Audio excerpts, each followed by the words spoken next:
what's going on, guys? It's Cynical and welcome back to another Kingdom Hearts 3 discussion video. Today for you guys, I wanted to sit down and talk about 3 things that I found particularly interesting. These are 3 brand new things that were seen during the gameplay segments of the final battle trailer. So without further ado, let's just jump straight into it. The first thing that I wanted to talk about is a brand new form that Sora can utilize. During this Tangled gameplay scene right here, where Sora and the gang are going up against what looks to be a boss Heartless for the Tangled world, we can see an interesting situation command that pops up, known as Rage Form.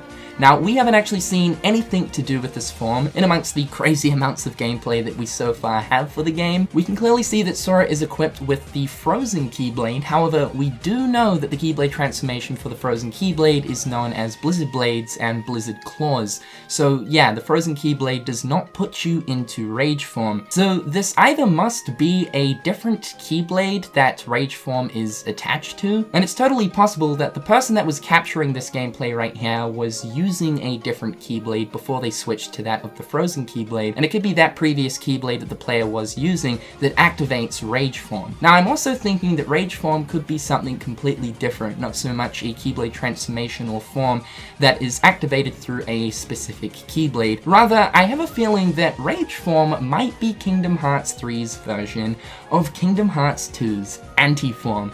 This is definitely one form that I really want to return for Kingdom Hearts 3. The drive forms obviously do work a little bit differently in Kingdom Hearts 3. They're not really known as drive forms nowadays. The Keyblade transformations are attached to the forms, but we still do have forms in this game. But even though drive forms aren't as they once used to be, I still really want a Kingdom Hearts 3 version of Anti-Form, and to also learn just a little bit more about it. Now, as we know, in Kingdom Hearts 2, Anti-Form was activated at random. The player couldn't activate Anti-Form willingly. This was something that just happened when you changed into any drive form aside from that of Final Form. Essentially, the more that you would use a drive form in Kingdom Hearts 2, the more likely it would be that you would switch into Anti-Form when switching into a drive form. It is known that there is actually an invisible Anti-Form counter that you can't actually see, but is an actual thing in the game. So the same could sort of be used here in Kingdom Hearts 3. However, we do know that Rage Form is an activatable situation command, so from the seams of things, if Rage Form is Kingdom Hearts 3's version of Anti-Form, it clearly doesn't work the same way as Anti-Form does in Kingdom Hearts 2, in the ways of activating the form itself. I'm hoping it is something similar to that of Anti-Form, and who knows, maybe once Sora takes a certain amount of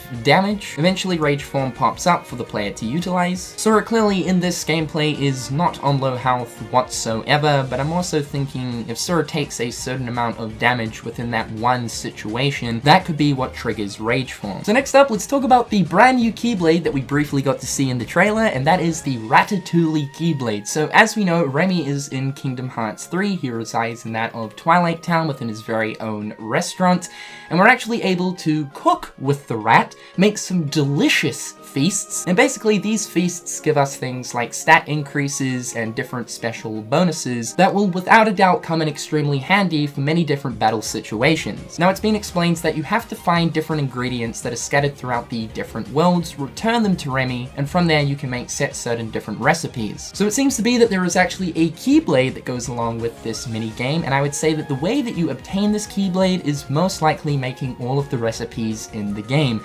meaning that yeah, you're gonna have to collect every single last ingredient throughout all of the worlds and become a literal master chef. Minigame Keyblades are always cool because it's more of an incentive to complete that said minigame in order to achieve the Keyblade at the very end of it, and I like how they have actually attached the Keyblade for the Remy minigame. Now, we do get to see the Keyblade, however, though it is mid-Keyblade transformation during the animation itself, but this is probably the best look at the Keyblade. Essentially, the hilt is made out of 2 wine bottles, which is pretty hilarious. The handle looks to be a corkscrew of sorts. Then the actual neck of the Keyblade is quite clearly the Eiffel Tower. At the top we have a chef hat, and then for the teeth of the blade, it looks like it's a tap with Remy sitting on top. I gotta say, hands down, this is absolutely perfect for a Ratatouille Keyblade. Square have really outdone themselves here. And the first phase for the Keyblade transformation for this Keyblade is a literal frying pan, which clearly makes so much sense, and I am so thrilled that we're actually able to run around the different Disney worlds with a massive fuck-off frying pan. Kingdom Hearts 3, hands down, gonna be Game of the Year, just for this sheer reason. Also, look at the animation for the Keyblade when it's transforming into a frying pan. Like, we literally have knives, forks, and spoons spinning all around Sora. We're literally cooking a dish mid-animation. Like, we've got some fucking onions and vegetables and wine getting poured in. Like, we're literally making a Master Chef feast mid-battle. And last up for today, when Sora dives underwater, it directly affects and changes his magic abilities. In this scene right here, we can see that Sora dives underwater in the Pirates of the Caribbean world, goes into his shortcut menu, and we can clearly see that we now have sea variants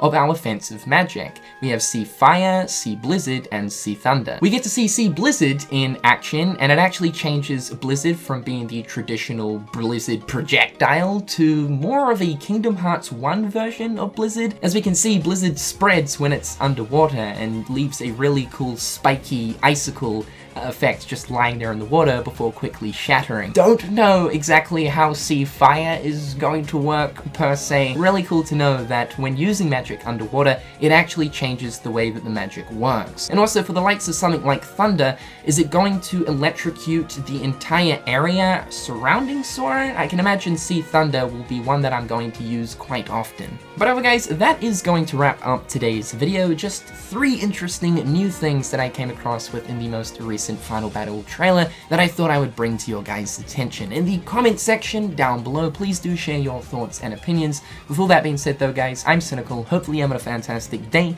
and until next time guys, I'll catch you later. Peace. Hit them on the page, you'll be coming through stain. Gold in my mouth when you suckers be bluffing. Milk crate, gaming up the bitch though. Catch me in the back playing Super Nintendo.